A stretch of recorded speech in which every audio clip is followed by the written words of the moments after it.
Muzaffar Abbas, Dr. Amjad, Dr. Rahman, and all our distinguished guests who join us today from different cities. I am so happy to see the fraternity of gender studies here. So my inner happiness can be seen from my face. So it's my deep honor and pleasure to welcome you all to this second international conference on gender and social sciences, diversity, challenges and opportunities. Department of Gender and Development Studies organized this conference in collaboration with our partner universities, which are Kinnaird College, Dept University, Gujranwala, and University of Jhang, under the US Pakistan University Partnership Grant Program, funded by United States Government and administrated by United States Educational Foundation in Pakistan. Let's start with the recitation of Holy Quran. For this, I would invite Ms. Fariha Maqsood, 5th semester Gender and Development Studies Department.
ऐ लोगों, अपने रब से डरो जिसने तुम्हें एक जान से पैदा किया और इसी में से उसका जोड़ा बनाया और उन दोनों से बहुत से मर्द और औरत खिला दिए।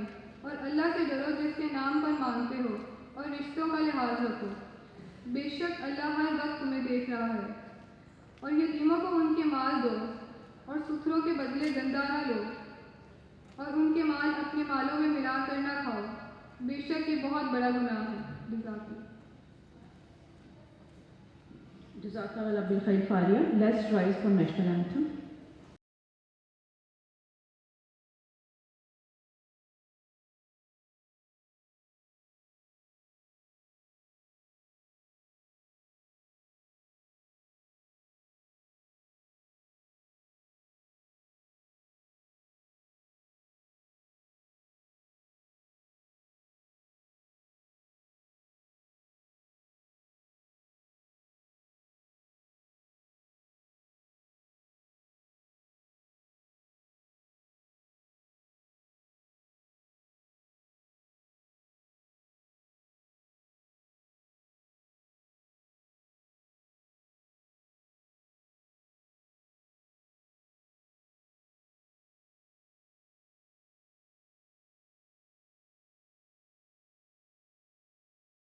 I would request our worthy guests to please join us on stage.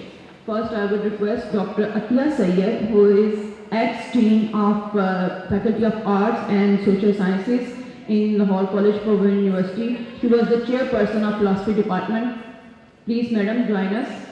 A round of applause, please.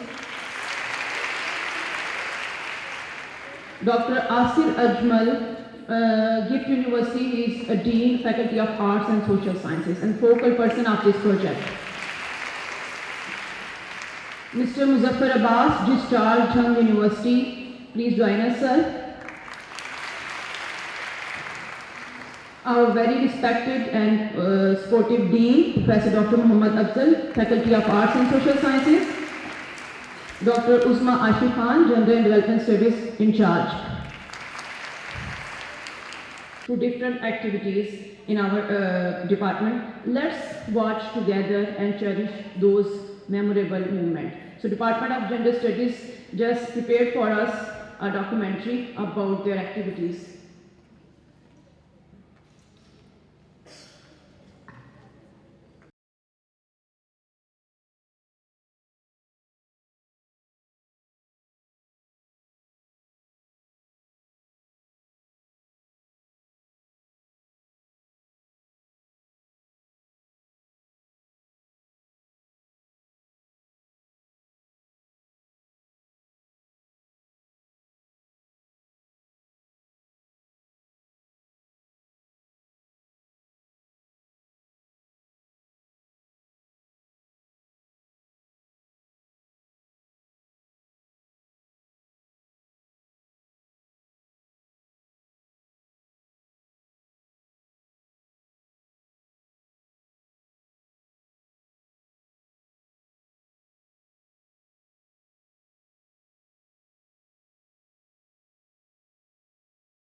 Great work, well done, Department of Gender and Development Studies. Now I would request our worthy Dean, Professor Dr. Muhammad Afzal, to present vote of welcome address. Forward. Bismillahirrahmanirrahim. Respected and most distinguished guests, honorable faculty members, participants, and dear students, Assalamu alaikum. Thank you all for being here. On behalf of LCWU and worthy Vice Chancellor Professor Dr. Bushra Mirza, I welcome you all at Lahore College for Women University Lahore. First of all, I would like to congratulate Department of Gender and Development Studies for organizing this second international conference. I would also like to extend my gratitude to all partner universities, University of Jhang, Gift University Gujranwala, Kinnaird College for Women Lahore, for their cooperation and support throughout this project and conference. I am highly grateful to the US Consulate and USEFP for their kind support and looking forward more collaboration in the near future. As we feel international linkages, faculty capacity building programs, faculty and student exchange programs have always played a key role in achieving a high standard quality education. Such programs also broaden the scope of institution, faculty and students. We believe that research is a critical tool to expand different dimensions of gender disparity, differentials, and especially gender earning differentials. And education is one of the key elements which can be used to improve the lives of girls, women, families, households, and the whole communities. We need a vision to disseminate gender barriers and place gender consideration at the heart of education at all levels. I know we have to go a long way, but in this journey, we can work together and form new partnerships to transform education through an explicit gender lens. Moreover, we must work together to transform the power relations and harmful norms, biases, that pervade and degrade our education system. We must create safe learning spaces in person and online that not only protect men and women but boost their creativity, potential and innovation. I would say all the best to all the participants who will present their paper in this conference. I hope this process will enrich our ideas and knowledge about issues related to gender.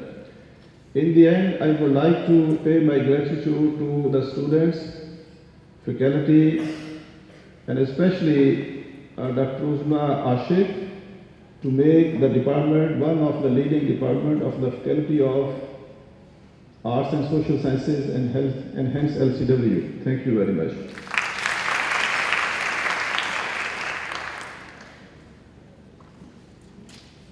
Thank you, sir. The main objective of this conference was to invite and so that we can invite and gather all the fraternity of gender studies and social sciences so that we can work together and think about those challenges that this discipline is facing in higher education, and to sit and work and think about those opportunities through which we can work together for the promotion of this gender studies as its discipline in higher education as well. For this purpose, we tried our best to invite and gather all the fraternity from across the Pakistan. We also tried to invite the founding member, Professor Dr. Tahira Aftab from Karachi, but due to her health condition, she couldn't join us. But she is so kind enough that she sent us, she shared her message. I would invite Dr. Uzma Ashik, in charge Gender and Development Studies Department, to please share her message.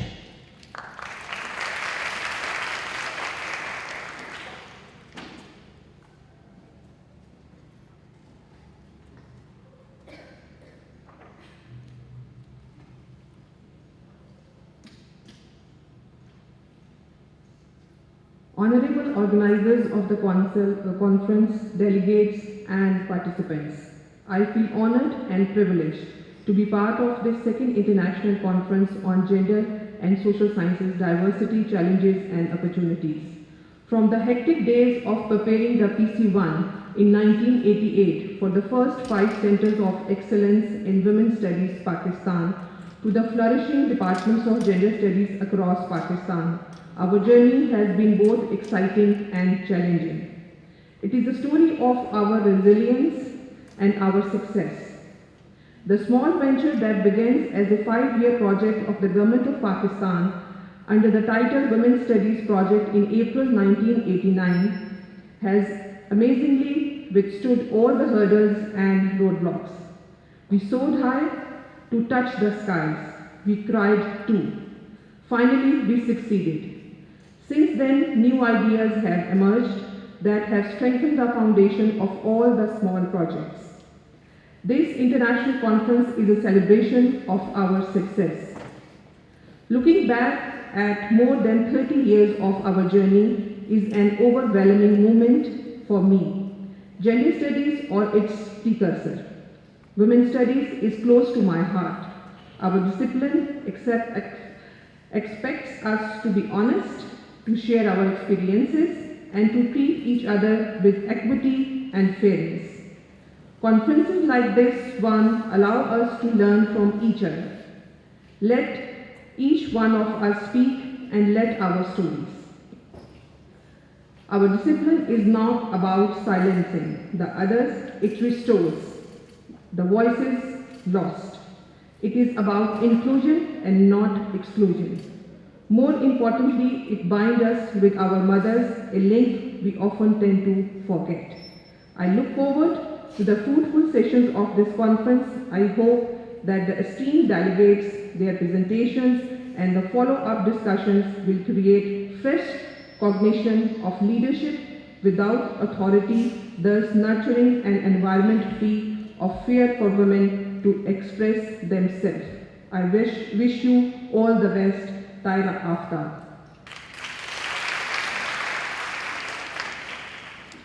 Thank you, Dr. Uzma. We cannot thank enough for Dr. Taira Aftab because she was the founding director of Center of Excellence in University of Karachi, and we all know that later on these 5 Center of Excellence was initiated, and later on they transformed in Department of Gender Studies in different universities in Pakistan.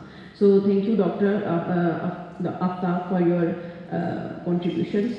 As I told you earlier, that the main purpose of this conference was to think about those gender-related issues which we all facing in our daily lives, how we can research those gender issues. For this, we also invited Professor Dr. Shaista Khilji, who is a faculty member of George Washington University, but due to some unavoidable circumstances, she couldn't join us today.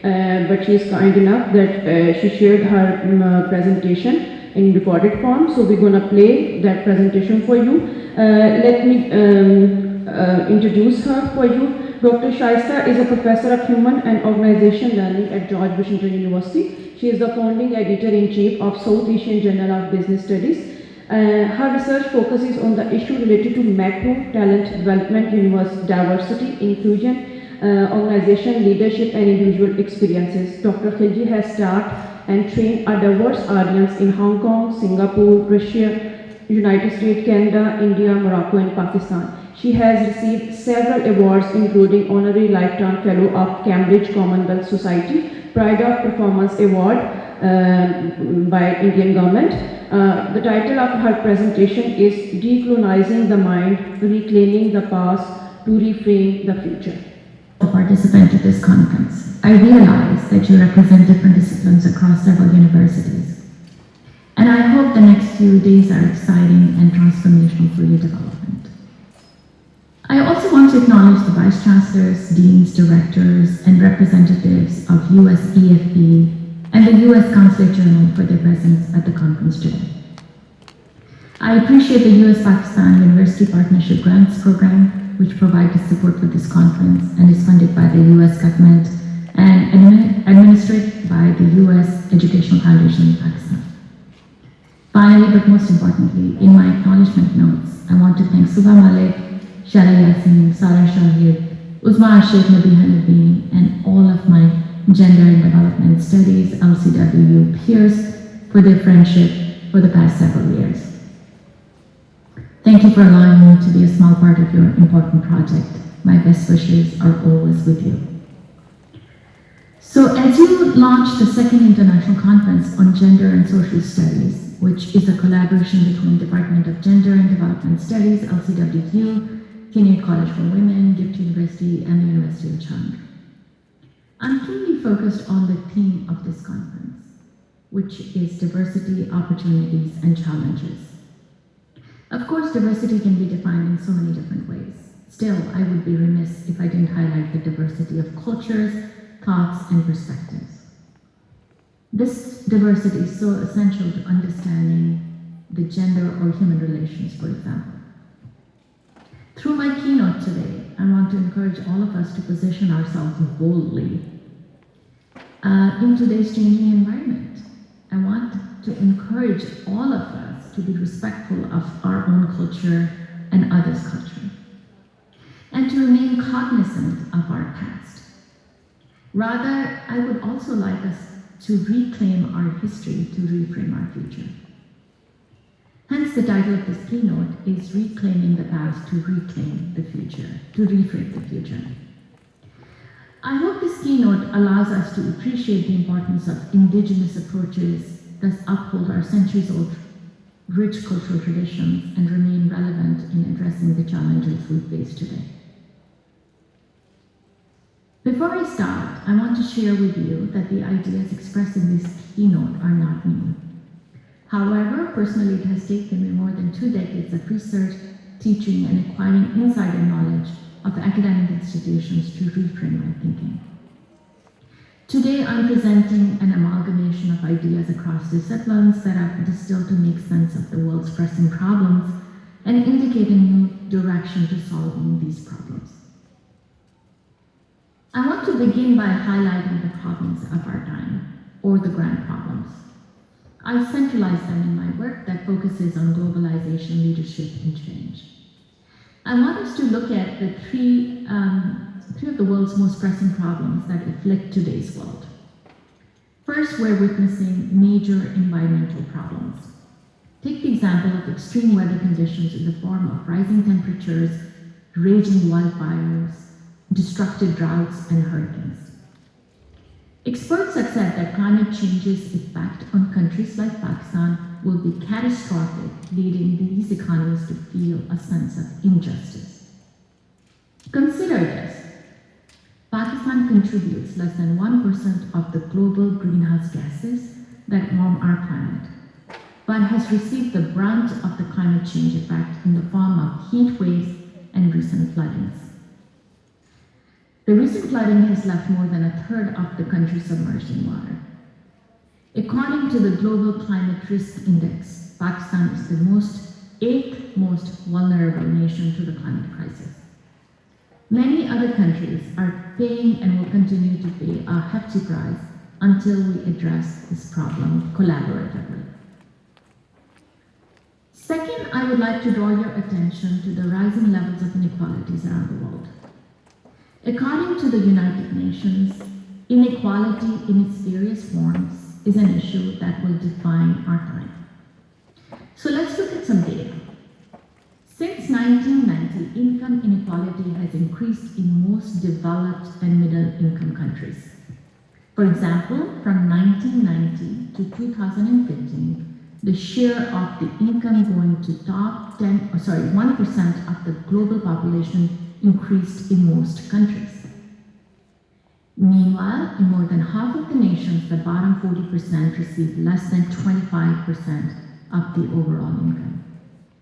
We all know that the global pandemic has further aggravated these inequalities. According to Oxfam, in 1921, economic inequality cut the income of 99% of the global population and forced 160 million people into poverty. Women, ethnic minorities, and developing countries have been the hardest hit during the global pandemic. Oxfam also states that such inequality contributes to the death of at least 21,000 people a day, or 1 person every 4 seconds, whether through hunger or lack of access to life-saving healthcare. Now, let's look at the recent data from the US. In the second quarter of 2022, 68% of the total wealth in the US was owned by top 10%. In comparison, the lowest 50% of earners only owned about 3.2% of the total wealth. So what do these numbers tell us about the world in general? That in 2020, the income of wealthiest 10% was 38 times higher than the poorest 50%. The World Inequality Report, published in 2022, indicates this value in the past 100 years has remained more or less the same, which indicates that globalization has introduced global inequality. It is important to note that it's not only inequalities between countries, but also within countries that matter. Within country, inequalities are significant because these are the inequalities ordinary people feel daily. This is how people compare themselves with their neighbors, with their family members, and even society in general. The gap between the haves and have-nots matter because rapid rises in incomes at the top worsen within country income inequalities. Further, we know that the measurement and impact of inequality go far beyond income and purchasing power. For example, inequalities of opportunity affect a person's life expectancy and access to basic services such as healthcare, education, water, and sanitation. They can curtail human rights through discrimination, abuse, and lack of access to justice. We also know that inequalities have also led to political and social divisions around the world in terms of rise of populism, disinformation, and divisive policies. Now, let me talk about the third grand challenge, which is the shift in global demographics. And this is very important for Pakistan. We know the world population on one hand is growing globally in some countries, but in other countries is shrinking. So on November 15, 2022, we crossed the 8 billion people mark as the world's population. Currently, China has the world's largest population, about 1.426 billion people, but India, with its 1.417 billion people, is expected to claim the world's largest population title next year. The following 5 most populous nations are the United States, Indonesia, Pakistan, Nigeria, and Brazil. Although these countries have fewer people than India or China, but many of them have growing population. Half the world's population lives in these 7 countries. While China and India will significantly slow their population growth in the next few decades, the US will plateau, but Pakistan will continue to grow. Currently, Pakistan is a country with the 5th largest world population, behind China, India, US, and Indonesia. Now, why does this matter? Well, if you watch the shrinking and aging population across the globe, there's likely to be a reordering of some sort. Peter Zeihan, looking at it from the intersection of demographic and geopolitics, refers to it as the disorder because of a collapse of consumption, production, investment, and trade almost everywhere, which he argues will shatter globalization into pieces. Further, he believes that it is going to lead to a massive deglobalization. So even if we do not completely buy into his arguments and prediction of deglobalization, these significant demographic shifts, along with political, economic, and social turmoil, do indicate a new world order. The question it raises are, how would countries, communities, and societies respond to these changes? How do they prepare for it, most importantly? Given the severity of these problems, I think you agree with me that confronting grand problems should move to the forefront of global policy debates to respond most appropriately. I would argue that there is an urgent need for the government and citizens to take action to redress the grand planetary problems, which is the growing divide between the rich and the poor, global warming, poverty, etc. Now, as I consider these grand problems, I think of the apparent need to pursue inclusive, equitable, and sustainable growth, ensuring a balance amongst the economic, social, and environmental dimensions of sustainable development. But the question is, how do we get there? And this is where I want to highlight the follies of predominant Western approaches. Albert Einstein said, we cannot solve problems by using the same kind of thinking we used when we created these problems. So we're living through these very precarious times. I say that not only because of the grand problems I identified for you, but also as we consider how we arrived at these problems. There's a greater recognition in some circles, particularly following the global pandemic and the racial awakening in the US, that the grand problems that I identified above are symptomatic of the challenges facing the planetary and the individual economic, health, emotional, and social well-being. It is really tragic that while the world has definitely created economic wealth, it has been done at the cost of millions of people's respect, dignity, and well-being. We've not been able to create better lives for everyone. I would like to highlight or focus on lopsided, single-minded use of an economistic approach that has dehumanized most of our humanity. I'm making a case here that if you get to the bottom of the many problems we face today, and if we look at the world around us in terms of our interactions with each other, the economies that drive us, the leaders that lead us, and the places we work and live in, persistent structural inequalities and dehumanization stand out as a reality for many of us. This dehumanization is not new. It has deep historical roots. Now, Julie Nelson traces its roots to philosophers and thinkers from the 16th and 17th centuries, whose work influenced the Enlightenment and subsequent Industrial Revolution of the 18th century. She argues that Industrial Revolution dramatically changed everything by developing a new economic system that relied on wealth creation at the cost of individual purpose, ethics, and value.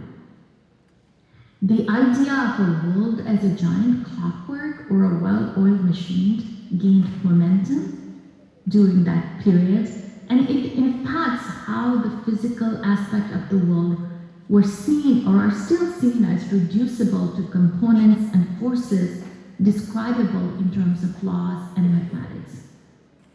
It changed how we thought about our knowledge, our role in society, and even our relationships with each other, mostly favoring self-interest as the primary driver of socioeconomic life.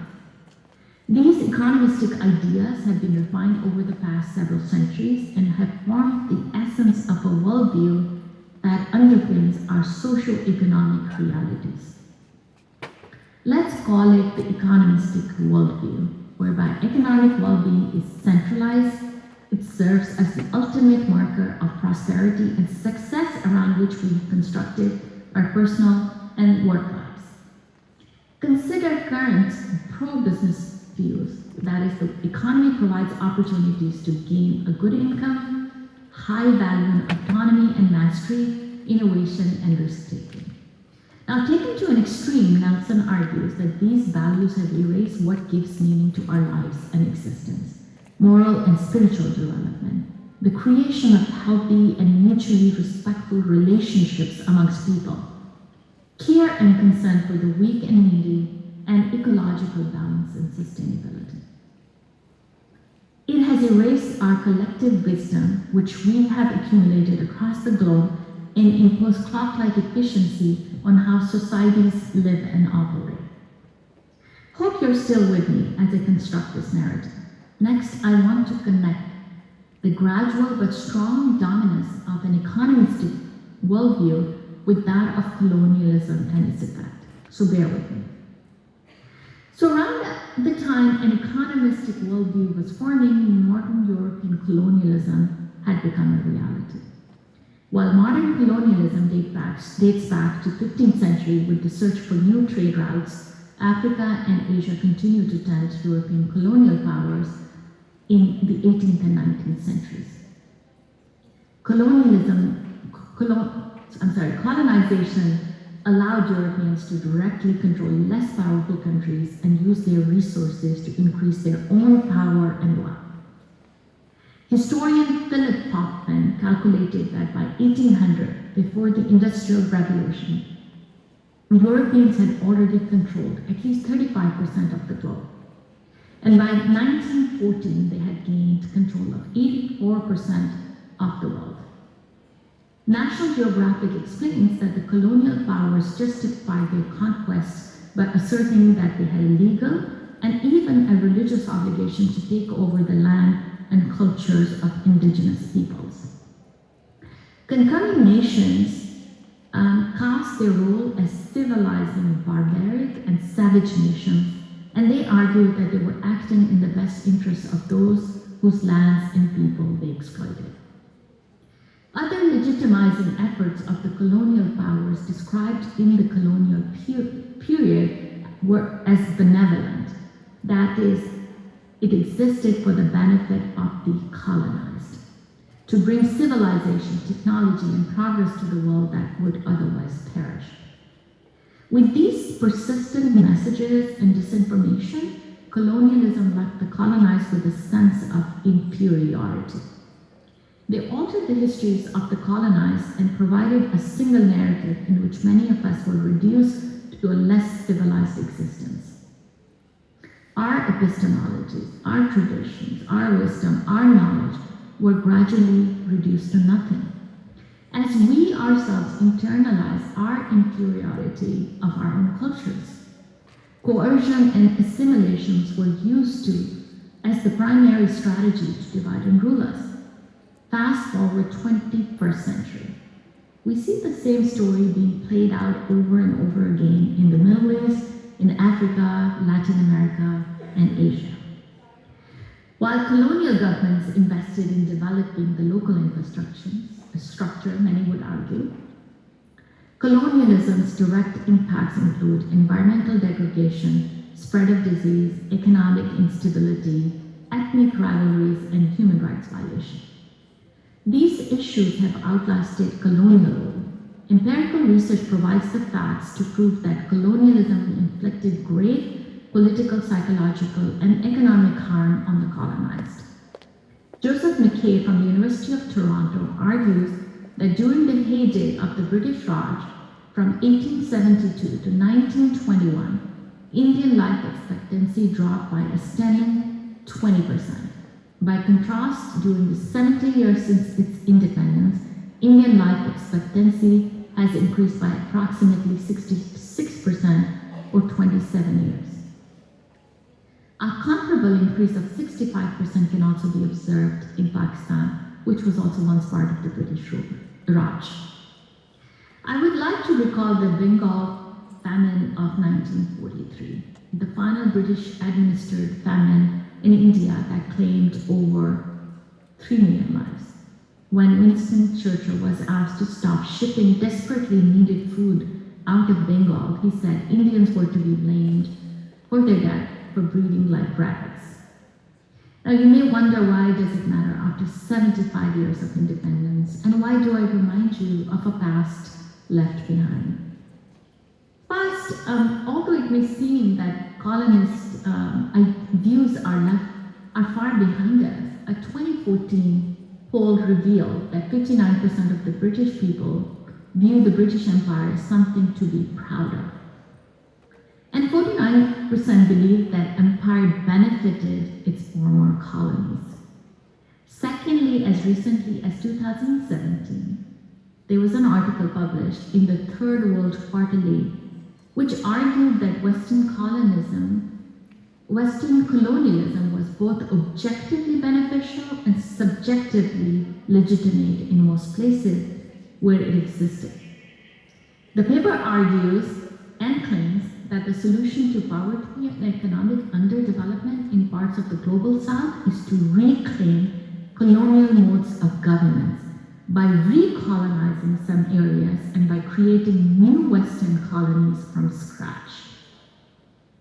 I would like to mention here that this publication led to widespread outcry and since then has been retracted. However, arguments are definitely interesting. Third, overall, the colonial legacy has proven powerful in shaping narratives through textbooks, movies, and other social media, and it has influenced political, economic, business ideologies globally. The colonial legacy has specifically shaped inequality regimes and racialized organizational structures that we see around the world. Fourth, really quite simply, we need to know our past to understand how we got to where we are in our present moment with all of our victories, our anxieties, identities, and the challenge we face.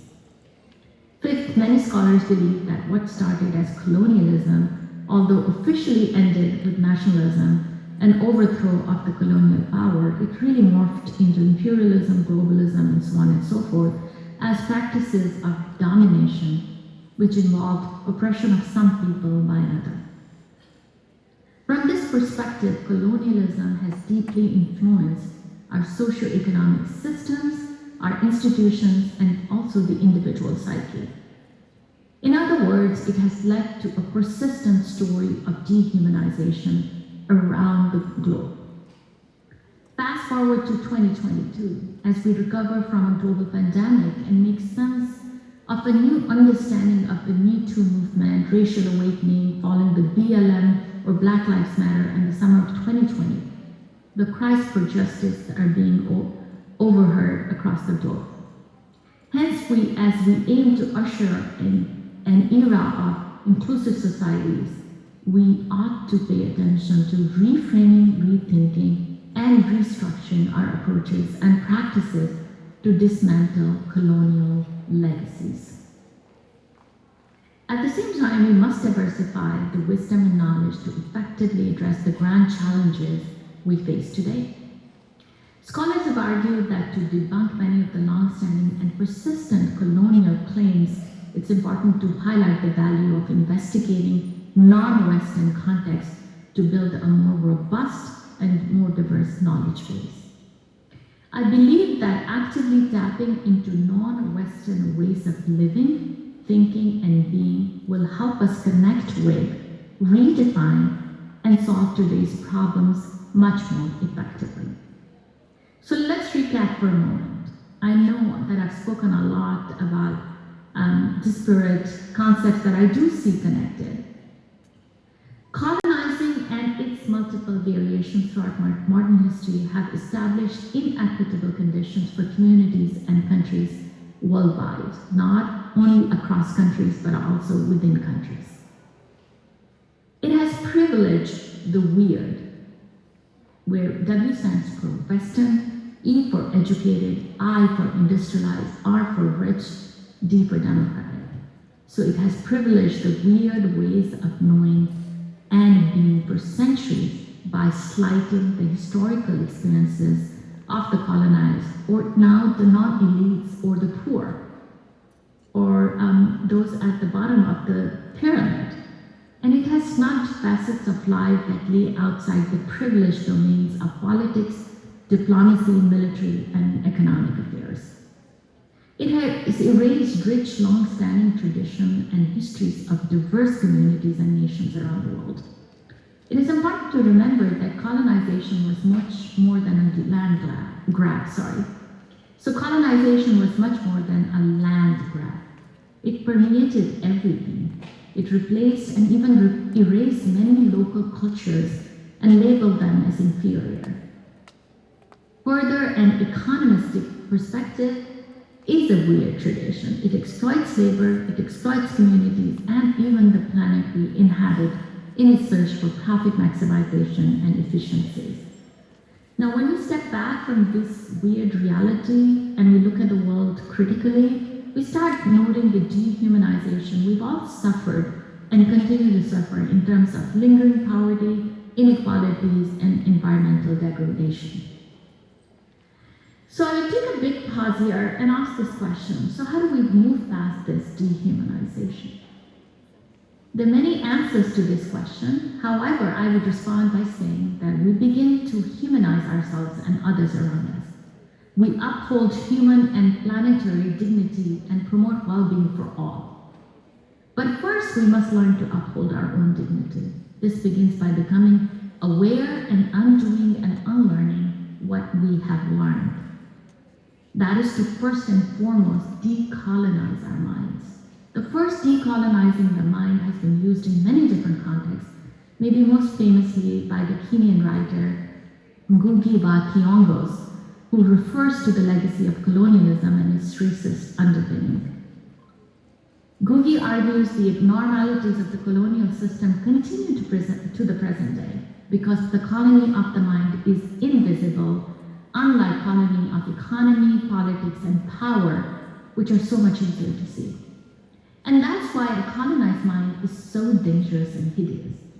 Decolonizing the mind is confronting our past, but also most importantly, knowing that a distinctive, enlightened Western cultures, as we've been told, it took dominance and developed its own culture by demonizing other cultures.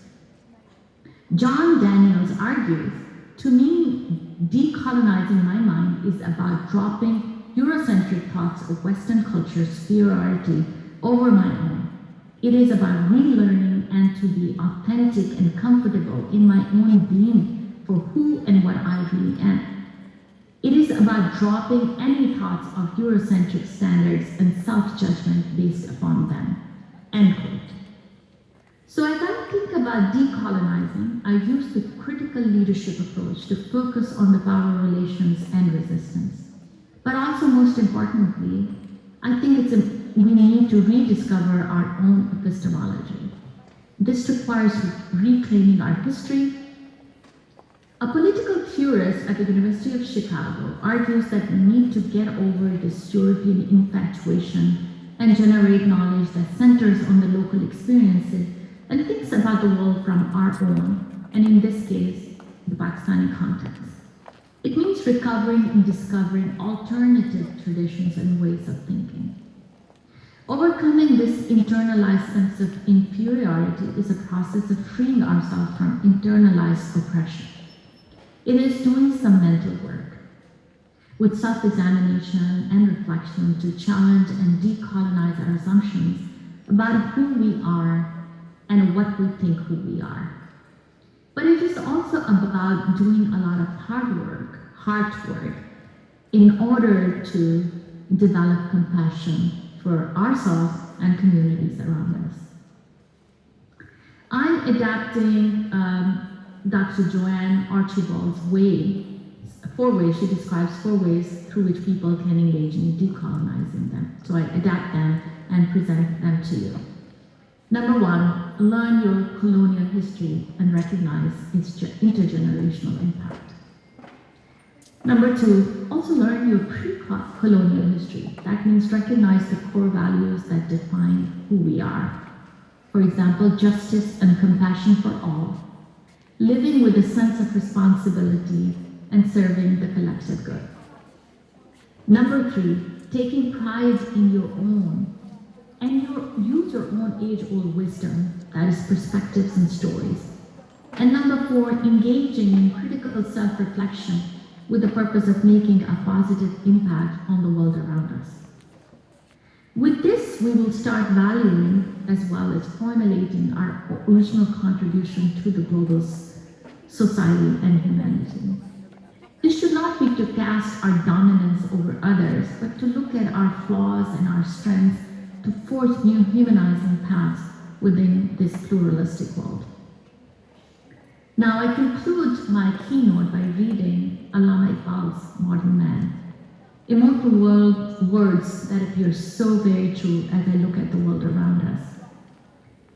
He says, in Zamana-e Hazir ka insan, ishq na pand, kharid mein dastash surat-e-mar, aql ko tabai farman-e nazar kar na saka, ढूंढने वालों सितारों की गुजरगाह का अपने इफ्कार की दुनिया में सफर ना कर सका.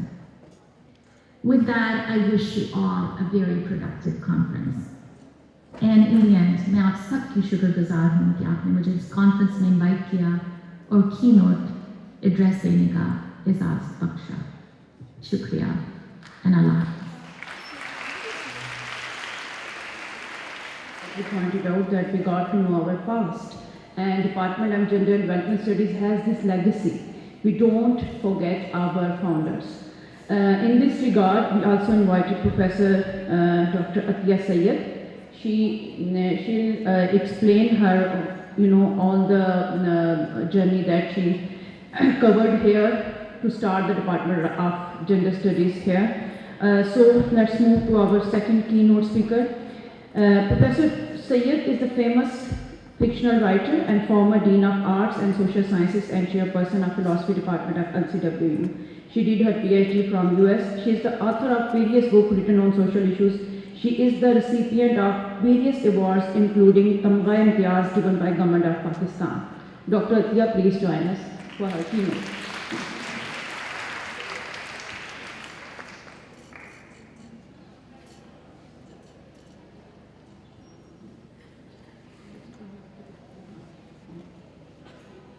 Thank you. After this long lecture, which is very informative, of course, but it dealt with the future challenges, diversities, and opportunities. I'm here to remind you of the past, not of the future, because she has been talking all the time about the global thing and about COVID and all these calamities and problems which we had. But in the past too, we had certain problems. And first of all, I would like to thank Gender and Development Studies Department, Dr. Ashik, for inviting me here at this moment to address you and to remind you that every present has a past also. And Dr. Afzal and all the honorable chief guests and dear staff and lovely, lovely students, please wake up.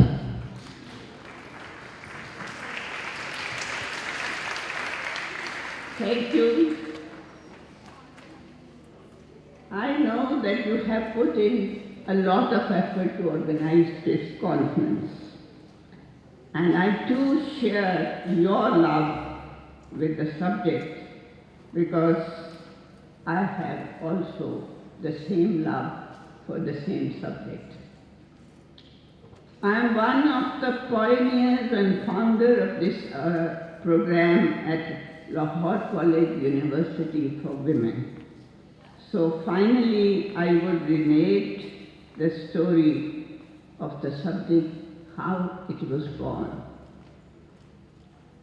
The governor of the province then was General Khalid Maqbool. It was President Musharraf's time, and he wanted our university, which I will call from now on as LC University, to have new subjects, modern subjects, besides the traditional ones already taught at the institution. One of the suggested subjects was women's studies. Dr. Bushra Mateen, who was then the Vice Chancellor of the university, conveyed his desire to us and formed a committee to chalk out the outlines of the subject. Now this committee consisted of myself, who was the Dean of Arts and Social Sciences at the time, and Miss Seema Afzal, a senior member from English department, also Nadratul Naeem, coordinator of Fine Arts faculty, and Sara Shahid, a senior member from Psychology department. Later on, we requested Head of Islamic Studies, and we succeeded in convincing her that her scruples and fears have no basis. Because you know very well that the people who are conventional and traditional, they were very, very much afraid of this subject. And they didn't want to include it among the subjects of this college and this university. But somehow or other, we succeeded in convincing her. So we started designing the courses according to the basic subjects. Here, let me make it clear to you, whenever we have a new subject, it takes its structure from the older ones. For example, political science was a new subject, but what is it? It is political philosophy. One paper is, of course, political philosophy, and the other was the Constitution. And it is very funny, it reminds me that when I was a student here at the same institution, LC, when I crammed all the constitutions of USA and UK and Pakistan, and by the time I graduated, the Constitution of Pakistan was abrogated. It was cancelled. And it was such a loss to cram it. And I have wasted so many nights and days in cramming it. And yet this was the situation in our country then, that there was no permanent constitution at all. Anyhow, similarly, sociology is what? It is also a combination of the traditional subjects. So is the case with women's studies. when we had to develop it, when we had to design it, what we did was to ask the people who belong to traditional, conventional subjects to prepare and design the subject. And I think this is the case in Balochistan also perhaps, because there had been no women's studies expert existing already in Pakistan.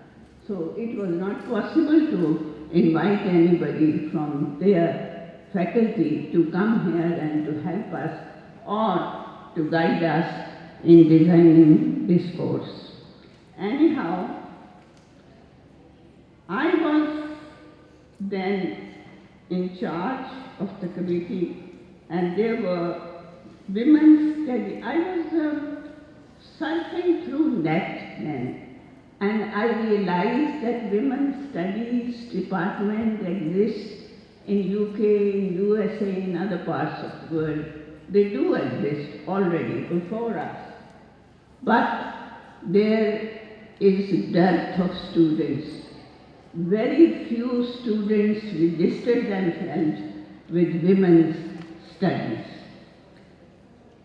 So I became apprehensive that if we have this subject here, where there are very deeply rooted prejudices against women, how many people are going to take it? The people are not going to like it. People will be very shy of their subject. So I suggested at the committee that its name should be changed from Women's Studies to Gender Studies. And moreover, gender is a wider term, wider connotation. It includes both female and male, and now of course it includes transgender and homos and all these people. I convey my thoughts to Ms. Seema Afzal. She discussed the issue at the committee, where I added my concerns that the prejudice against women is so deeply rooted in our society that it may make it difficult for anyone to seek admission in our department. In this respect, I narrated the story of a doctor who had been treating my mother during her last days at that hospital. When he came to know about women's studies, he became very angry and very much agitated. And he started narrating the stories of very strange women who had been not listening to their husbands, or who had been exploiting their husbands in some way or other. So I became even more afraid that if we call this subject women's studies, then nobody will ever take admission in this subject.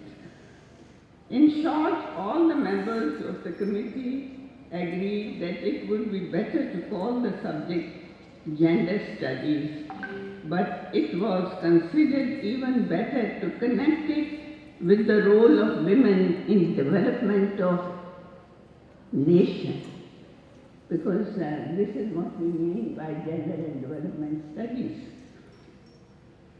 Our nation and community is very important for us, and therefore many students will perhaps on this very basis would like to have this subject.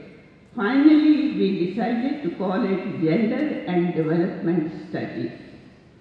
The next stage was that of designing the courses.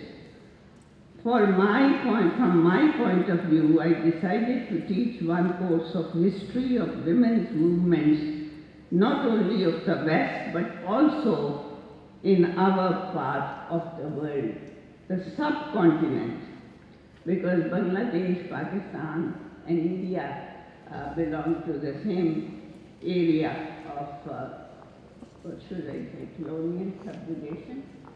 And they formed one country, and it did exist. It dates back to early 20s, that in this part the women wanted to have their rights, and they invited in 1929 Allama Iqbal, and he was invited by Anjumane Khawatine Islam Madras. The address, Allama conceded and consented to visit them, which he did on 7th January 1929. He told them about their rights. For example, they have their freedom to express their opinion about the man whom they are going to marry. At least they had their freedom. And then right to property, right to ask for khula, right to education, right to business, all these different rights. He told them that they have it, and it has the ashirvad of their religion, which means that patronage of their religion. The second course dealt with philosophy. No movement could survive without some sort of philosophy. In case of women's studies, this philosophy is called ideology, and its philosophical name is feminism. Feminism is of various types: liberal, Marxist, extremist, existentialist, so on and so forth. These were my courses. I taught them 2 courses. Miss Seema Afzal designed a course about the portrait of women in English literature throughout the ages. For example, she asked the students to draw a comparison between William Faulkner, who is a famous American fiction writer, William Faulkner's portrayal of a spinster, and my portrayal of a spinster. And it was, believe me, so different that she said that you have presented a strong model, whereas he presented a negative model. For that you will have to read his book, only then you will realize what I am saying. Afterwards, on second spot, Miss Seema Afzal allotted 50 marks for Urdu literature and 50 marks for Punjabi literature. And the question was the same for them, that is how women were portrayed in Urdu literature as in Punjabi literature. Miss Sarah Shahid taught the students women's psychology. My idea was to teach men's psychology as well. And then I suggested to the committee a very revolutionary idea that boys should be allowed to join this program, which was rejected, of course. It was not accepted because it was against the constitution and charter of the university. So it was rejected, but anyhow, I wanted them to study. And I think now it is possible to suggest this. For example, in UMT, there are boys also. I have seen the boys in the department. So maybe in other universities also it is possible. I really don't know. But where I was invited, I'm sure that they have admitted the boys to the program. But then it was too early. It was 15, 17 years back that I'm talking to you about the beginning of the subject. Then the program was approved and we started teaching MA students. By the grace of God, we had 30 students right from the beginning. Now I would clarify my thesis in academic terms. Women's studies as a department of social sciences came into existence during the emergence of second wave of women's movement. In USA, first courses were developed in the late 1960s. In UK, the first MA was offered by the University of Kent in 1970. Still, the attitude was antagonistic even there. Those people who call them so liberal, that they are the most liberal people in the world, and yet they were very, very antagonistic to this subject. And its name was, of course, Women's Studies. Still, the attitude was antagonistic towards women's studies. Most of the graduates were shy of their subject. No doubt it did not fit into the traditional system of education. Since 1980, it has become more fashionable and common to find the term contested and to replace it in favor of gender studies. The main argument that male social roles might be of legitimate concern.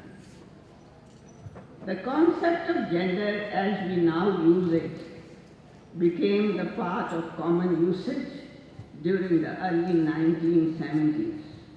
It is a social construct. The gender works through the two dimensions.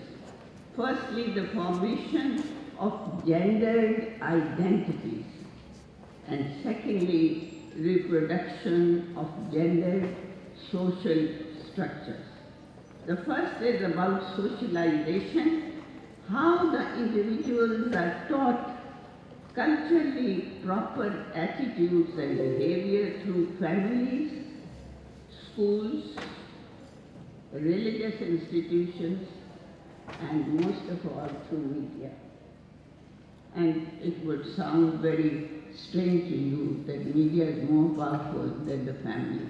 But still, where there is a media, the family becomes of secondary importance.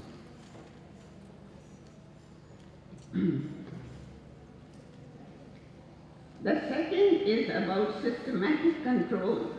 In other words, how moral and intellectual control is effected through privileging certain belief systems.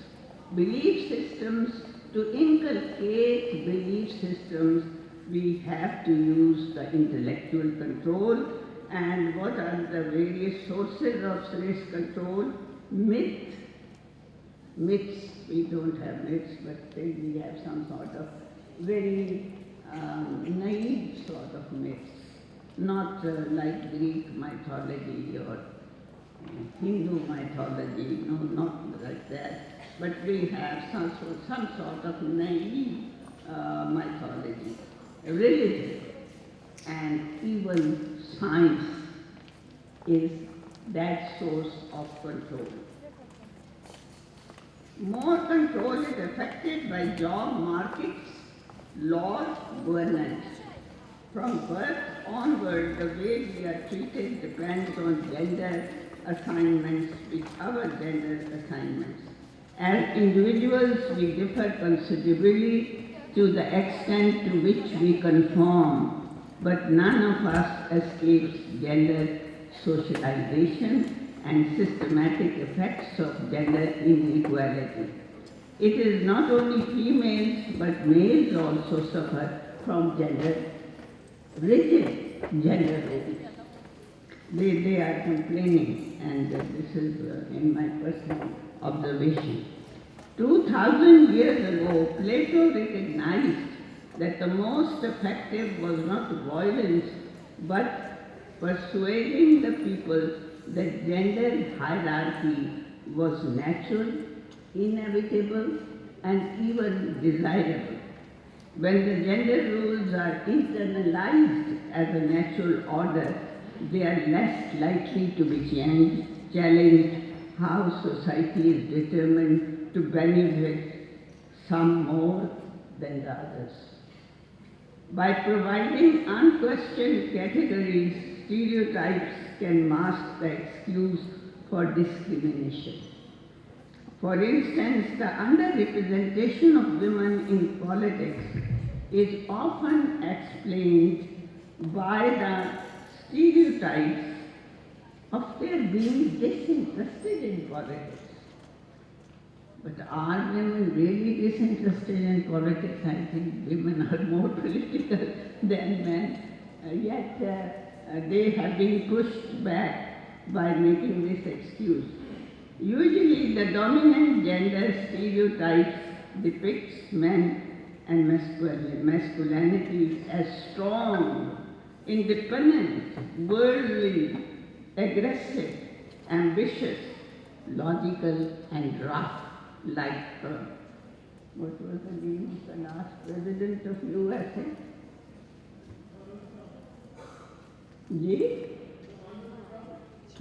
Donald Trump is the real type which fits into this model because he was very strong, he was very independent, he was very worldly, he was very aggressive, he was very ambitious, he was not logical. I won't include that terminology for him, but he was very rough.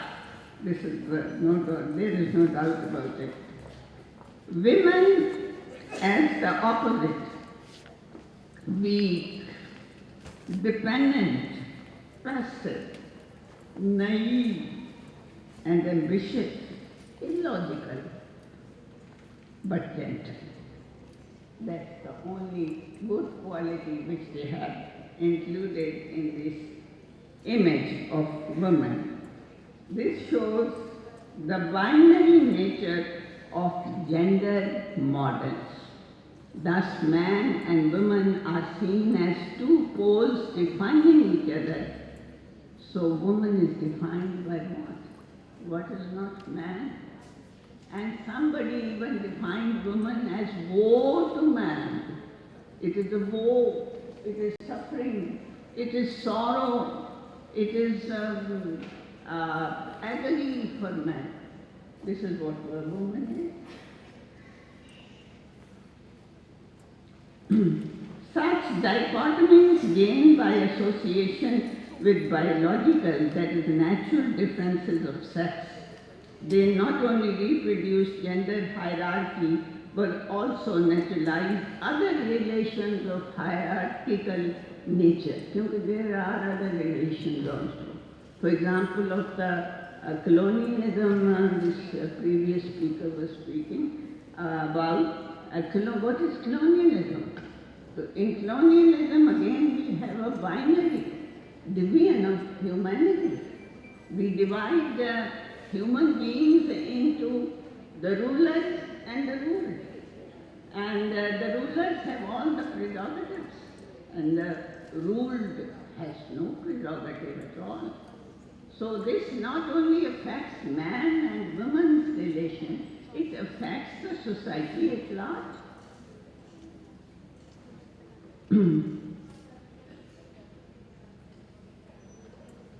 To sum up, an interaction of gender, stereotypes, dichotomies, hierarchies, and androcentrism affects our understanding of social reality because we rarely question the dualism of male and female. Masculine activities are highly valued. Therefore, identities and activities associated with men and women are unequal. The construction of gender is actually a system of power that not only divides men and women as masculine and feminine, but typically places masculinity as superior. Politics determines the difference in power and access to power. Thus, privileging the masculinity is political insofar it leads to inequality of power. The institutions, programming and activities associated with masculinity have more access to power. Gender ideology refers to systems of belief, including notions of human nature and social life that distort reality. While they justify status quo, social, economic, and political arrangements, ideologies are thus political. They make us see the reality in their terms and in turn create differential access to power. For example, social Darwinism is a belief that the fittest should survive and rise to the top. It emerged in the context of European capitalism and colonial expansion. As a social philosophy or ideology, social Darwinism justified the accumulation of wealth by men who become powerful because of their wealth.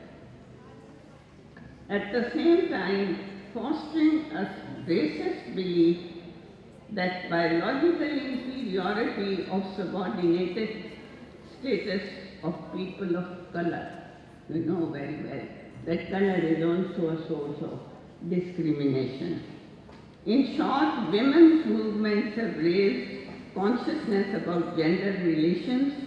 3 decades of feminist scholarship in humanities have produced a lot of scholarship. For example, in history, in philosophy, in sociology, political science, anthropology, literary criticism has changed the traditional subjects. In reaction to women's movement, men had men's movement. It's not in Pakistan, of course, it's in the West. But still, we are talking about the whole world, so I have included it here. In reaction to women's movements, men had men's movements as well. They demanded men's studies. This is also what I demanded. I wanted my students to study not only female psychology but also male psychology, because that is very, very important in order to understand a woman's problem as a wife, as a sister, as a daughter. She can't manage all these things without knowing what the men think and perceive and how they see the social reality. Gender ideologies refer to systems of belief about the notions of human nature and social life that distort reality while they justify status quo. This I have talked to you about, and this men's movements emerged at the time of women's liberation movement. In this respect, there is a book published in 1987, Men in Feminism. This book had not been written by a woman, but it had been contributed to by men, because there are feminist men also. Featured both men and women contributions, and in some cases debated men's roles within feminism. What were their motives? Some men wished to be called feminists. You know it very well. In Pakistan also, we have some men who are who like to be called feminists. Perhaps they want to use, now the feminists were very suspicious of their motives. They didn't like to include them in their tribe. And they were suspicious. Why? To use their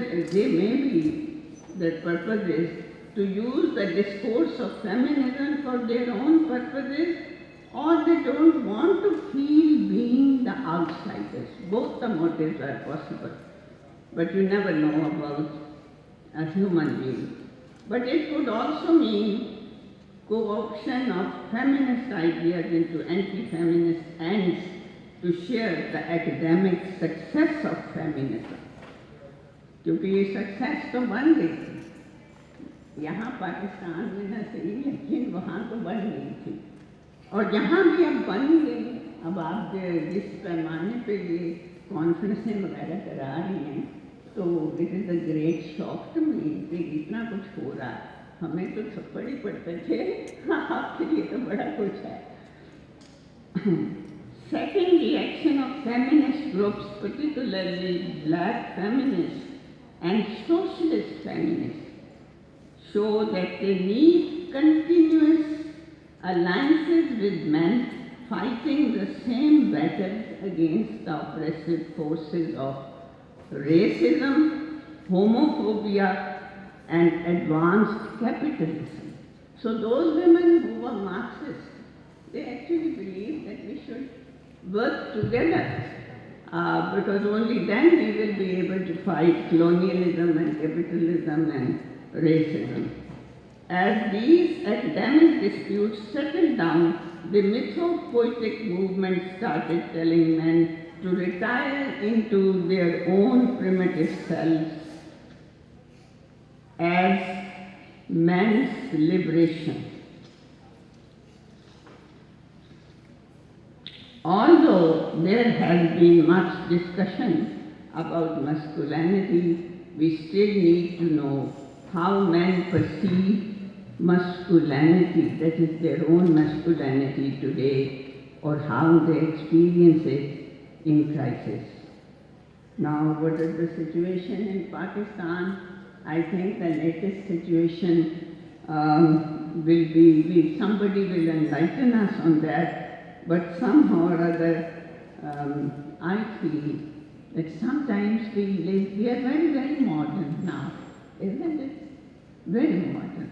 But at times I feel that we live in the Middle Ages. And at this note, I beg your leave. Thank you very much for being so good. Thank you, Dr. Athiya Sayyed, for your contributions. Dr. Athiya has also received Lifetime Achievement Award from Istanbul University in recognition of outstanding contribution in Urdu language and literature. Thank you, Dr. Seba.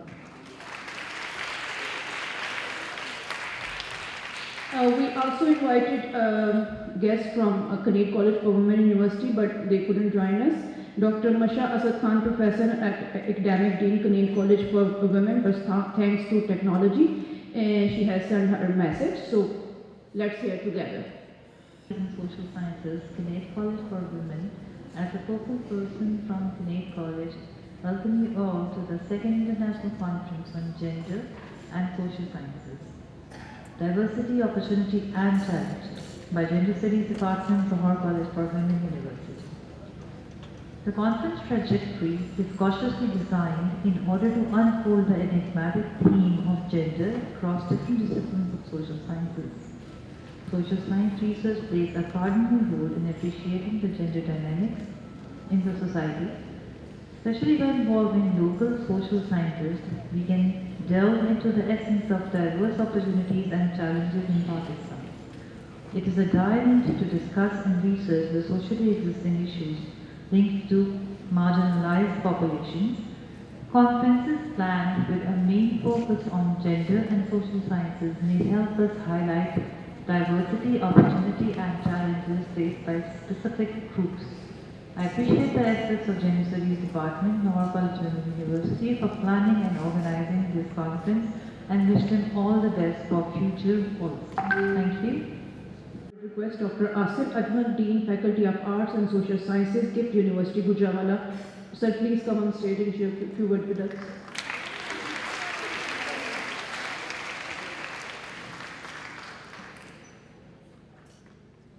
I would start with the usual way I start my talks, and I will ask you all to close your eyes for a second. Please, apni aankhein band kar lein. And imagine a world without discrimination, especially gender discrimination.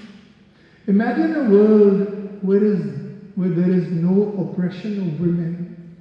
Imagine a world where there is absolute freedom to both men and women to be the way they would like to be. I want you to now pick out 3 qualities that will be different about men and 3 qualities that will be different about women.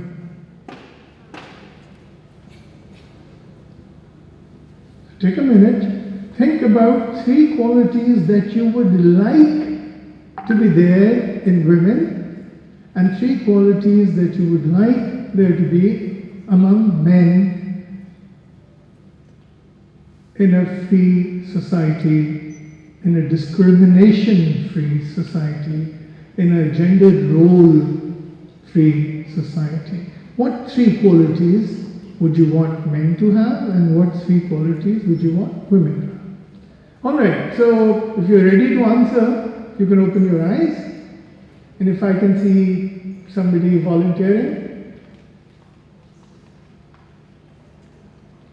please tell me what 3 qualities you would like men to have and 3 qualities you would like women to have. Anyone? ये तो कोई बात नहीं. Nobody is ready to say anything. Is this Lahore College Government University?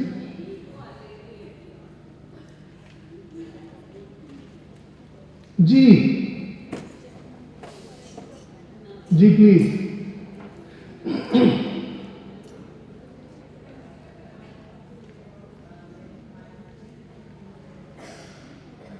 More? Right?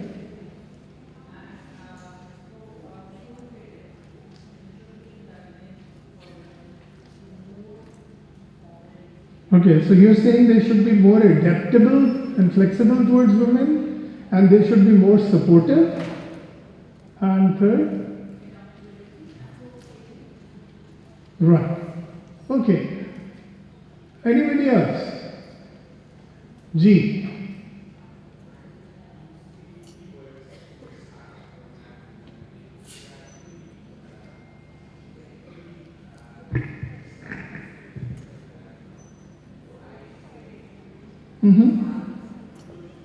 Okay.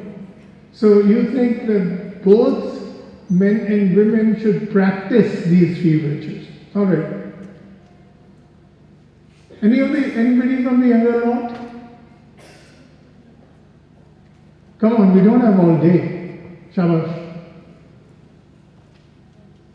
G.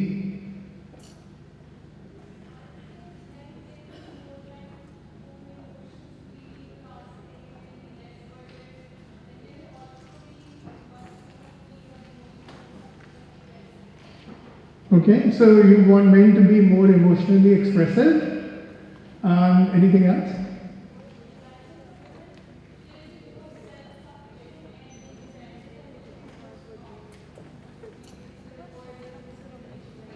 Great, but I did not hear anybody say, or maybe think, since you guys didn't share with me, that they didn't want men to be less masculine.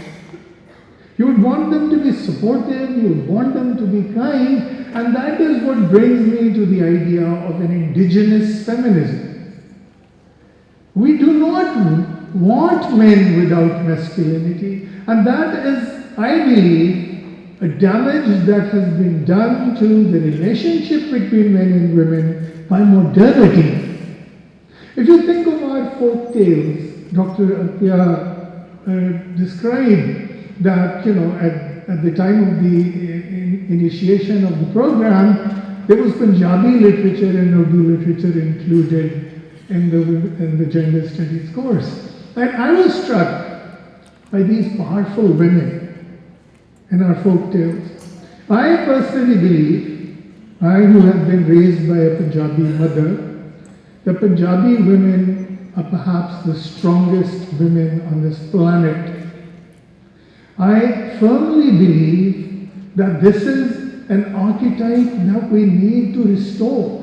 In the story of Heer Ranja, Heer directs the relationship.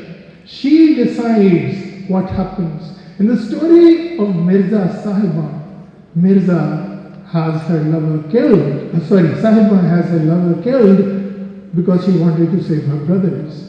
And in the story of Soni Mahiwal, Soni, who is a married woman, crosses the river to meet her lover. So yes, we can question the morality of this, but at the same time, these legends are celebrated folk tales of the Punjab. And therefore, I would say that the damage done by the West by modernity to our gender relations is one, demasculinization, where men feel guilty, men like myself feel guilty over being masculine. And on the other hand, it is creating the legend of Mawla Jat. It is creating hyper-masculine males through pornography, through Lollywood and Bollywood and Hollywood.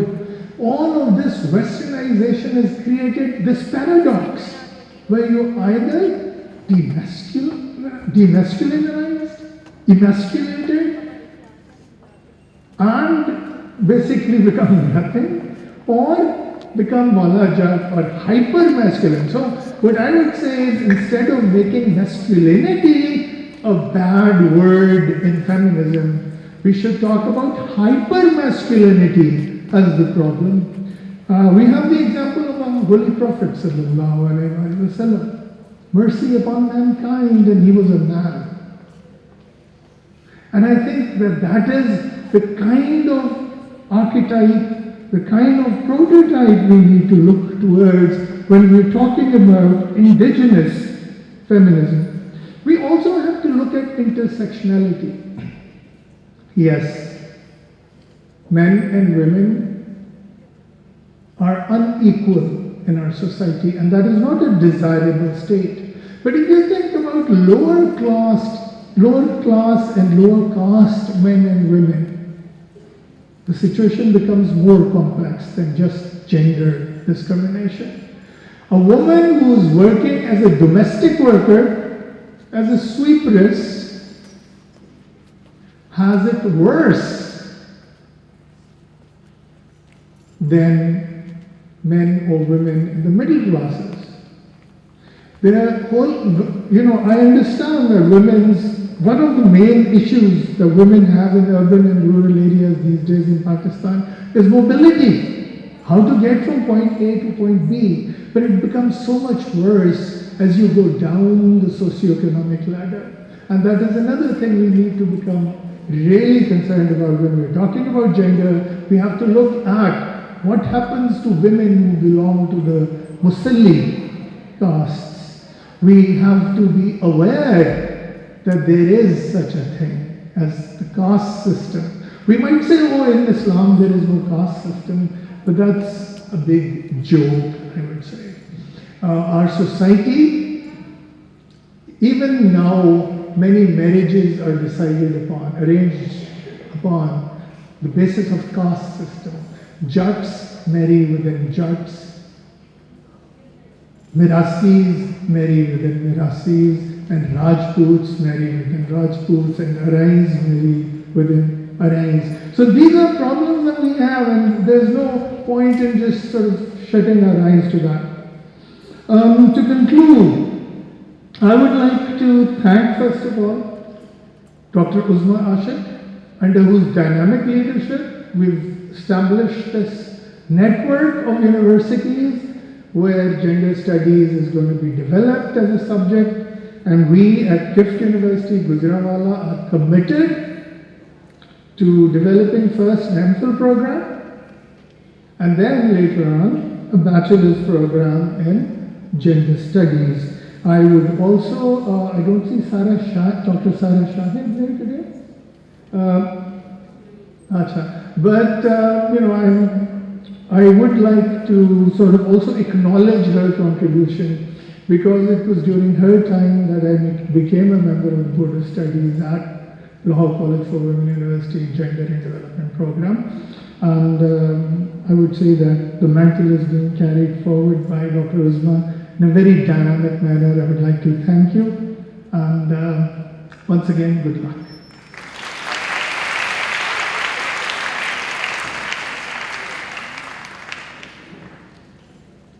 Thank you, Dr. Ajmal. We would also cover different shades of masculinity, not just hyper, but hegemonic or marginalized community as well. So this is just a debate. Thank you, sir. Now I would request Mr. Muzaffar Abbas, discharged from University. Sir, please come and have a few words with us.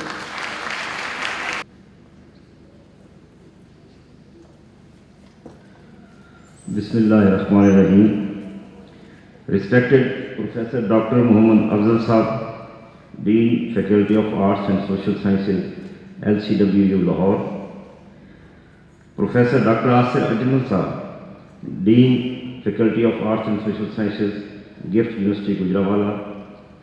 Professor Dr. Atiya Sayyid Sahiba, former Dean, Faculty of Arts and Social Sciences, LCWU Lahore. Dr. Uzma Ashik Sahiba, in charge Department of Gender and Development Studies, LCWU Lahore. My dear students, ladies and gentlemen, Assalamu alaikum. I am very thankful to the organizing committee of this conference for giving us this opportunity to participate in second International Conference on Gender and Social Sciences at LCWU Lahore.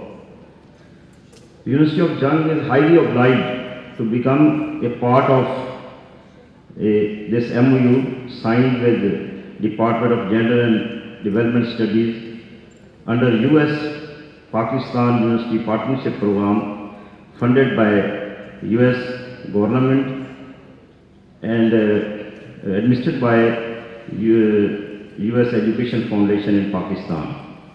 We are basically 4 universities, partner universities in this MOU, और हमारा बुनियादी मकसद इस MOU का अपनी अपनी universities में department of Gender and development studies का क़याम अमल में लाना था, जिसके लिए हमें तकरीबन 6 माह पहले ये MOU साइन किया था और उसके बाद ये कैपेसिटी बिल्डिंग करनी थी, स्टूडेंट्स को अवेयरनेस देनी थी, फैकल्टी की ट्रेनिंग होनी थी, जो कि बड़ी कामयाबी से हमारा ये प्रोग्राम चला है, जिसके लिए मैं डॉक्टर उज़मा आशिक साहिबा का इंतहाई मशकूर हूँ कि उनकी मिस मदिया के किरदार को भी सराहूँगा और अपनी यूनिवर्सिटी ऑफ जंग के डिपार्टमेंट ऑफ सोशलॉजी के हेड ऑफ डिपार्टमेंट डॉक्टर रुमान साहब, डॉक्टर अमजद साहब, डॉक्टर अदील साहब, इनकी खिदमात को भी मैं खराज तहसीन पेश करूँगा कि इन्होंने दिन रात दिन मेहनत करके इस MOU को, इसकी काविशों को इस काबिल बनाया है कि हम अपना department of gender studies university of जंग में बनाने जा रहे हैं।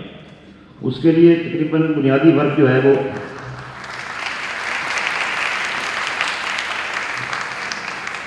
उसका बुनियादी होमवर्क हमने मुकम्मल कर लिया है और जल्द ही ये डिपार्टमेंट का क़याम अमल में लाया जाएगा। तो इसके लिए हम इंतहाई मशकूर हैं Lahore College for Women University के Department of Gender and development Studies के कि उन्होंने हमें ये मौका दिया।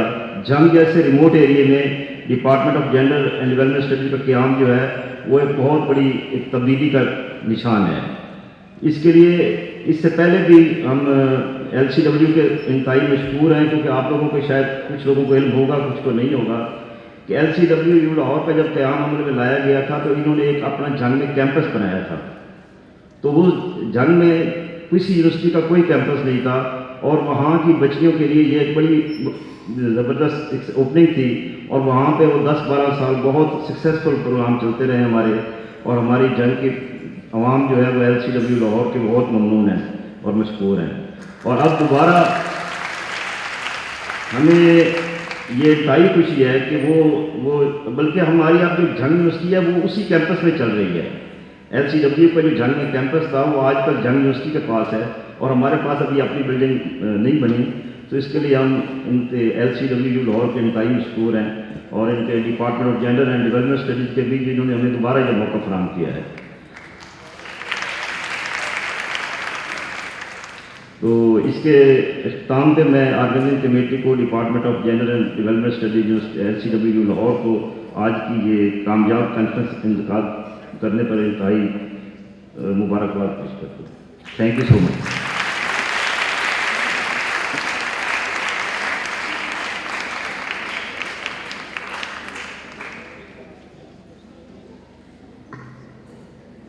Dr. Atiya wants to share some moments, please, ma'am.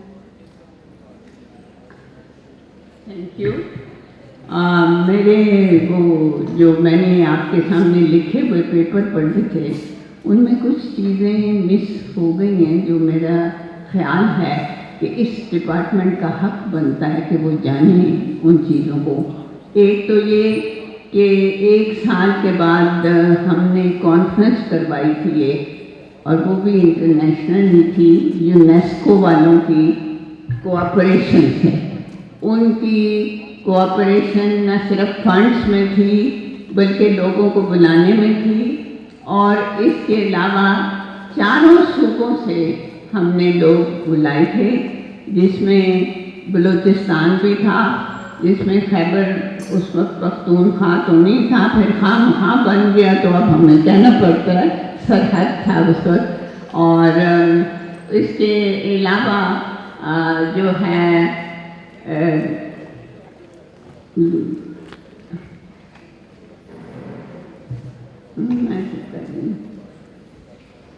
इसलिए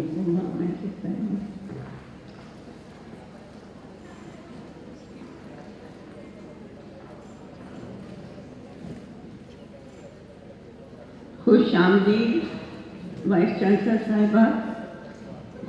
मैं इनको बता रही थी कि कुछ बातें मैं भूल गई थी, शायद उस वक्त तो पेपर भी लंबा हो गया था, कि हमने बलूचिस्तान से भी लोग बुलाए थे उस वक्त, खैबर पख्तूनख्वा से भी बुलाए थे, सिंध से भी बुलाए थे, कराची से भी बुलाए थे और लाहौर से भी बुलाए थे।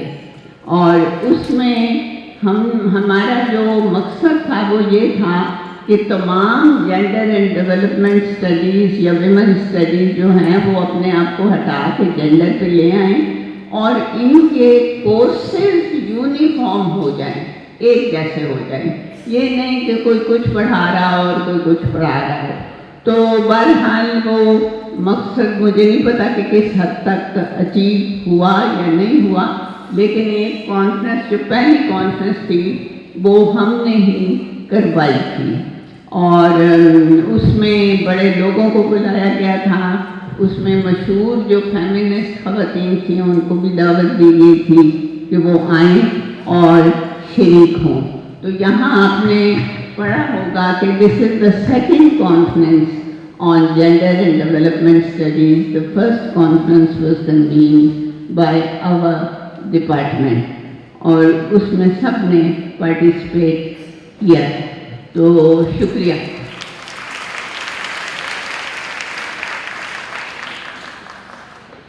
Thank you, ma'am. As discussed earlier, that this conference is a part of our project with all partner universities. Dr. Uzma, now I would request Dr. Uzma Ashif Khan, in charge Gender and Development Studies, to present the report of this project.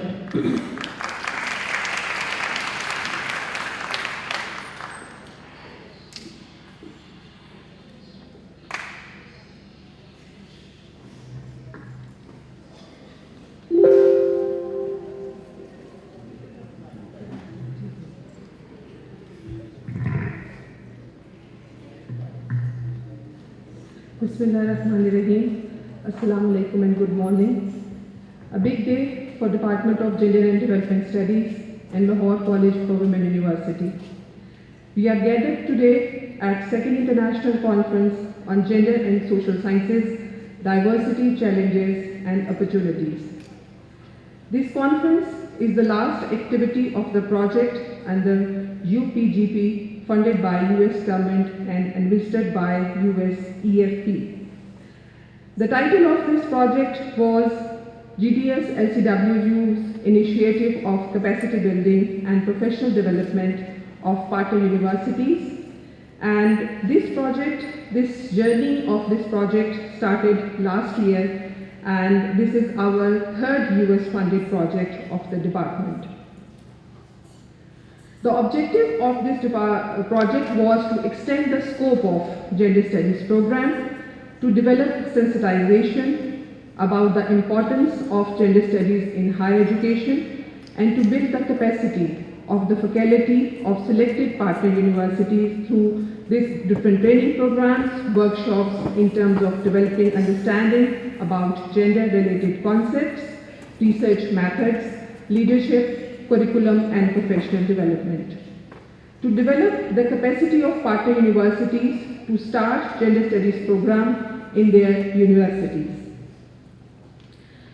3 partner universities were with us in this project: University of Jhang, Kinnaird College for Women and Dept University, Gujranwala. I was the focal person from Lahore College for Women University, and Dr. Sheila Ahmed and Ms. Madiya Nadeem was the co-PI. Professor Dr. Asir Ajmal were the focal person from Dept University and also the trainer in this project. Professor Dr. Ghazala Yaqub, focal person from Kinnaird College for Women, and Dr. Amjad Rahman, focal person from University of Jhang. We were different faculty members which were involved in this project, and we have Dr. Nayab Javed, who is now currently, at that time she was our faculty, now she is assistant professor at Department of Gender Studies, Punjab University. She is currently working on a handbook editing, which is also the part of project. Ms. Maimuna Riaz, she was the project assistant, and Ms. Samina Riaz is the project print broadcast media coordinator. Ms. Samina Uzair is project financial assistant. Ms. Sayyida Maryam Batul, co-author of the chapters in the handbook, and Ms. Maryam Zafar, project social media coordinator, and Ms. Safa Mubashir is the graphic designer of all the projects, the activities that we done in this project. This project is basically a 7-month period project. We started the official MOU signing ceremony in August, and the activities planned were 18 trainings in each partner university. Some trainings we conducted online, some were hybrid, and some were in person. An international conference, this international conference is a part of that project. The handbook is also the part of this project, which is under the editing process, and we will hand over that book to our partner university so that can help them to start the program and in their teaching. Development of modules on gender mainstreaming and gender sensitization, and we also share the course outlines of the program. In these trainings, we have different international facilitators. As you heard, Dr. Shaista Khilji in the morning, she is a professor of human and organizational learning and international affairs at George Washington University, USA. Dr. Koyoko also will present her keynote in next few days. Professor Koyoko is Professor of Gender and Development Studies, Department of Development and Sustainable Asian Institute of Technology. We have also collaboration with Asian Institute of Technology, Thailand, and Dr. Koyoko is the focal person from Thailand. Dr. Anik Ahmed also delivered his training, and he is the chairperson and professor of psychology, Henderson State University, USA. In this conference, Dr. Maria Fennan, Professor of Human Geography, School of Geographical Science, Bristol University, UK, will she deliver her keynote, and Dr. Lena Mattisson, Professor and Chair of Department of Gender Studies, University of Gothenburg, Sweden, and Dr. Erika Ellam, Associate Professor in Gender Studies Department, Gothenburg University student. She will also deliver her keynote lecture. We have different local trainers in this project for different trainings.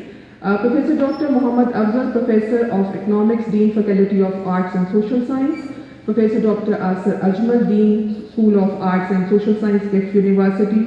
Professor Dr. Sara Shahid from FCC University. Dr. Subha Malik, Head and Associate Professor, Department of Psychology, Gulberg College. Dr. Aisha Sarfaraz, Assistant Professor, University of Home Economics. Dr. Saima Ehsan, Assistant Professor, Department of Foundation University, Islamabad. Dr. Azam Shabir, Director, QEC, Lahore College for Women University. Dr. Arusa Fahim, Head, Department of Business Administration, Kinnaird College for Women. Dr. Aisha Rafiq, Associate Professor, Islamic Law, Fatma Jana Women University, and Consultant Professor at Dept University. Dr. Iram Rashid, in charge, Women Development Center, and Head of the Department of Gender Studies, University of Home Economics. Dr. Nayab Javed, Assistant Professor, Department of Gender Studies, University of Punjab, and myself. The Department of Gender and Development Studies faculty were very much active in this project. Dr. Shaila Ahmed, co-PI of this project also. She was the trainer also in this project. Ms. Mariam Batul, Lecturer, Department of Gender and Development Studies. Ms. Samina Riaz, Lecturer, Department of Gender and Development Studies. Ms. Faria Anjum, Lecturer, Department of Gender and Development Studies. Ms. Mamoona Riaz, Dear Developer Psychologist, LCWU. Ms. Zain Khatija, Lecturer, Department of Gender and Development Studies. Ms. Madhya Nadeem, a very important person in this project who worked hard, and she is lecturer in Department of Gender and Development Studies, and she is also the co-PI. We planned 18 activities, trainings in each institution, and in University of Jhang, we conducted 17 training. One training is just after the conference of Dr. Koyoko online, and 117 total beneficiaries were from University of Jhang, and these were the faculty and students both. At Dept University, again 17 trainings and 85 total beneficiaries. Kinnaird College for Women Universities, 7 trainings and 20 participants from Kinnaird College. Modules and handbook are in process of editing. The outcome, what we were planning, and they are in the pipeline, few things. As Dr. Muzaffar shared with you that, and Dr. Asir Ajmal, that they are working on the program and they are launching MPhil program on gender studies at Dept University, and Dr. Muzaffar said that yes, they are working on the admissions and starting the program of gender studies at University of Jhang. Capacity building, development of faculty of partner universities, curriculum development, leadership, professional development, research and gender related debates. Partner universities have initiated the documentation process to establish a new program of gender studies. These are few glimpses that we conducted, few online trainings, international trainings. Few trainings were conducted at LCWU.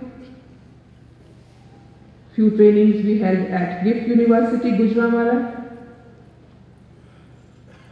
and few trainings were held at University of Jhang. Staff of the faculty of Kinnaird College for Women University, Lahore College for Women University, Dept University, Gujranwala, and University of Jhang, they all helped us for the review of abstract for this conference. This conference is basically, the main objective of this conference is to bring together eminent researchers, scholars, civil society, sociologists, gender experts, and students from all over the world to highlight current gender perspective, dynamics of gender in everyday life, social institutions, and perspectives, social interactions and patterns of social behavior. Steps and approaches to addressing challenges related to gender development and reciprocal impact of gender and social science.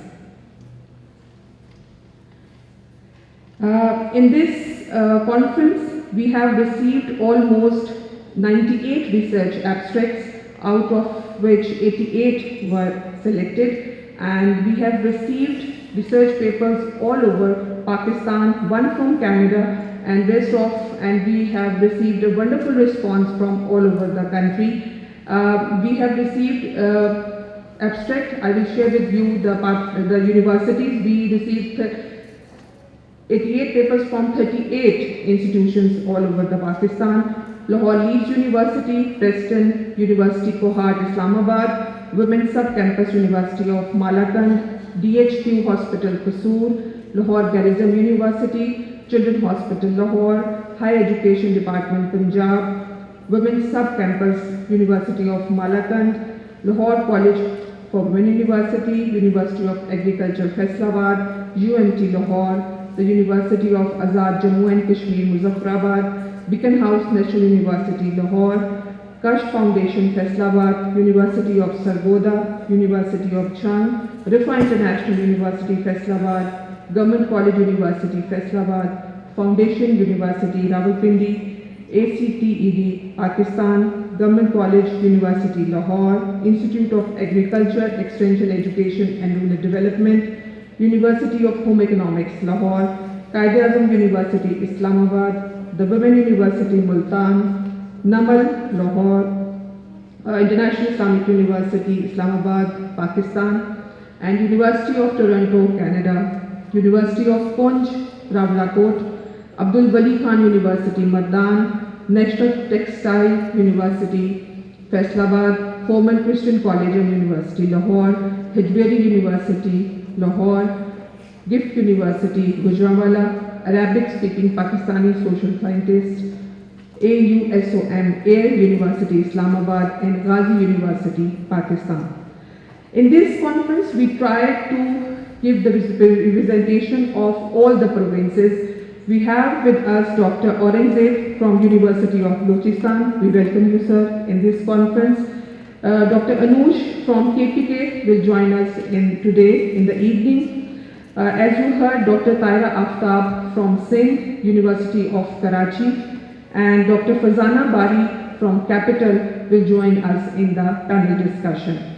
In this conference, we have today the friends of LCWU and Gender and Development Studies. The guests, all the guests, we are highly grateful that you have joined the conference, and your presence matters us a lot, and you are the strength of this conference and strength of Department of Gender and Development Studies. Thank you.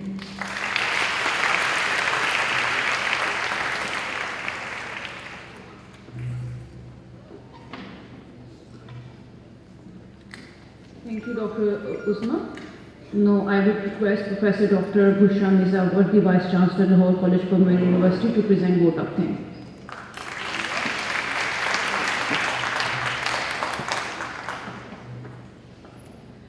Bismillahirrahmanirrahim. Honorable deans, directors, faculty members, all the collaborators, students, Assalamu alaikum. It's great privilege and honor for me to be here to thank you all for your participation in this conference, as well as particularly our partner institution in this project. I feel that I think we all know that gender gap is a global phenomenon, and that is why United Nations dedicated one SDG, Sustainable Development Goal 5, for this particular purpose. And because it is a realization universally that we cannot progress as human beings without reducing this gender gap. And it exists everywhere. You know, whether it is in the Western countries or in our part of the world, the level may vary, but it exists everywhere. And that is why if you look at the World Economic Forum report, you find that it's like about 100 years before we will be able to fill this gap. I'm so very grateful to the partner universities for being, and of course the donor agency for providing us the opportunity. And I think this is the right place to invest, because Lahore College for Women University has been ranked as the topmost university in terms of the gender, SDG 5, the gender gap relevant SDG in Times Impact ranking. So we were number 1 for recognized as our contribution towards reducing gender gap in Pakistan, and we are in top 20 universities of the world worldwide. So this is great honor for us, and obviously it poses the responsibility also that we need to hold hands of the other institution. Like Dr. Usma mentioned, that it's basically collaboration with international organizations like George Washington University. In fact, I was in a Women Leadership Conference in Morocco last week, and I got a chance to meet rector of George Washington University, and she was very pleased with this collaboration and shared her sense of achievement and pride for holding hand of Lahore College for Women University, and through Lahore College for Women University, obviously the other partner institutions in Pakistan. So I must congratulate the Gender Studies team, Dr. Usma Sheikh, her faculty members, and all the other partner institutions for collaborating in this project and for making this conference a success. Thank you very much for your participation, and I look forward to have even more productive interactions, because I personally feel that even though the idea of this project and gender studies research is to produce specialists in this area, but I don't belong to gender studies department, but I personally feel that this is such an important cause and issue that we should be incorporating some gender studies aspect in almost every subject, whichever we teach. Because this is basic, I feel, ethics. This is basic requirement for progress. And that awareness and that understanding should be incorporated in every field, no matter which you study. That will be, we should be able to see from gender lens, from that perspective, that how we are performing in that research and how we can contribute to reduce that gap. So thank you very much everybody for being part of this event, and I look forward to have more productive interaction in these couple of days when you are around, as well as getting your recommendations for future collaboration as well. Thank you very much.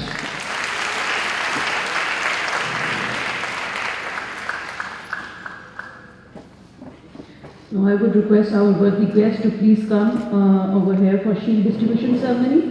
Sir, if you could join us, Dr. Atiya, ma'am, Dr. Ghazala, Yaqub, Oric, and focal person of this project from Kinnaird College for Women.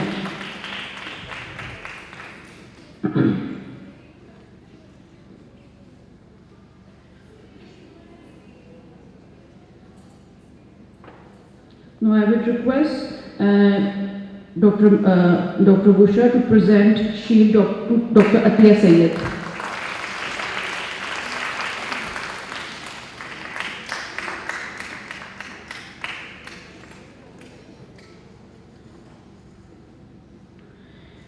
Madam, please present shield to Dr. Asif Ajmal, Dean, Faculty of Arts and Social Sciences from Dept University.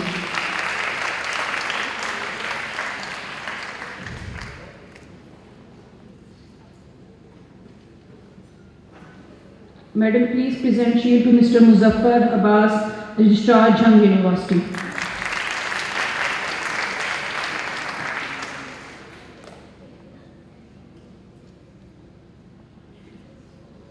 Now I would request Dr. Uzma Ashik to please present shield to Dean Saab, Professor Dr. Muhammad Afzal.